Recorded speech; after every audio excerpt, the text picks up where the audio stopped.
Joe Foner. And I'm Paul Hood. And we are Foner Hood. And I'm Sammi Leigh Melville, and we're here at the Midtown Cinema to review The Trip to Italy. Basically, The Trip to Italy is a sequel of sorts to The Trip, it follows Rob Brydon and Steve Coogan on a kind of restaurant review tour of England. And as a follow-up, The Trip to Italy, they go to Italy. So they're basically going around to 6 different restaurants, reviewing the food there, and also just goofing off and having fun. And so it's very comedic. You have Rob Brydon with his impressions, which he's famous for, and Steve Coogan kind of getting on his case about it. Yeah, what makes it interesting in this one is it gets a little more introspective. And you start to see a little more of the lives of these two men. Although there's there's a lot of comedy, and you get to kind of like feel like you're on a trip with them and also become a part of their personal lives. And I think that's a great touch in this film. What do you think, Joe? I wanted to pick up on the point you brought up. It's sort of like a mockumentary.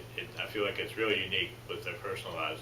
The film structure sort of is, they're doing reviews, and while they're eating the food, they're doing impersonations, and they're kind of like an odd couple, kind of sort of trying to out-impression each other. My impression's better than your impression. And the first half of the film is really strong from that perspective, really funny.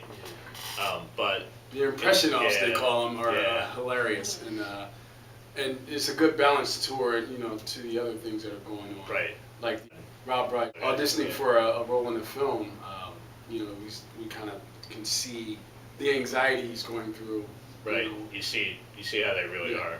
And that was one of the interesting things about the film.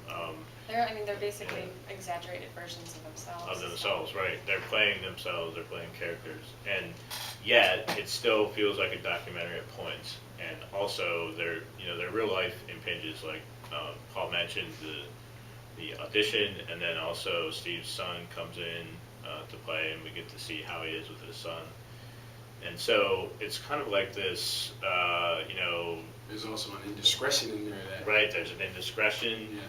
Yeah, and so it's kind of like, one thing at certain points where it's a documentary, but it's also like their real life is impeding. So, it feels like kind of like a documentary, but also like a film.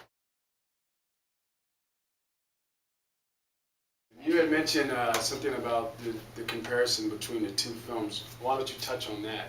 Yeah, so I was going to say, for those who are looking for like a strong plot, it's more kind of improvisational, and you see that in The Trip as well, although The Trip to Italy does have a bit of a stronger plot, like an overarching plot.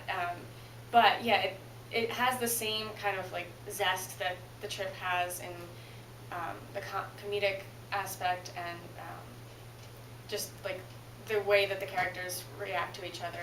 But in The Trip to Italy, you kind of you get to know the characters a little more. They each have their own thing going on instead of just like in the first one. I think Steve Coogan is more the focus for the introspective aspects, and now they both have something going on. Right. This one's more balanced from that perspective. And the way they interact, to go back to The Trip, what's really interesting, there's kind of like this bittersweet poignancy to it about the point they are in their lives, and what they have to look forward to, and that was done well in the first one, and just as well in the second one, where their real life is interceding, but also in The Trip, Steve Coogan's supposed to go on this trip with his girlfriend, and the girlfriend can't make it for whatever reason, and so who's the one person in the world who could be backup? And he picks this guy that, they're kind of friends, but they kind of get on each other's nerves. Kind of like, it's not quite like The Odd Couple, but you get that dynamic. I think that's what I think they both cover things by doing the impressions. For us, it's funny, and we're along for the ride, and we laugh with them. But we also see, these guys mask a lot of things going on in their lives by being funny men, which is kind of that thing where it's a defense mechanism. Yeah, it's a defense mechanism for a lot of comedians use. So. And that's actually even mentioned in the film in Trip to Italy. They comment about, you can't do poetry without using another voice and stuff like that. Yeah, So yeah. it's really cleverly done. So.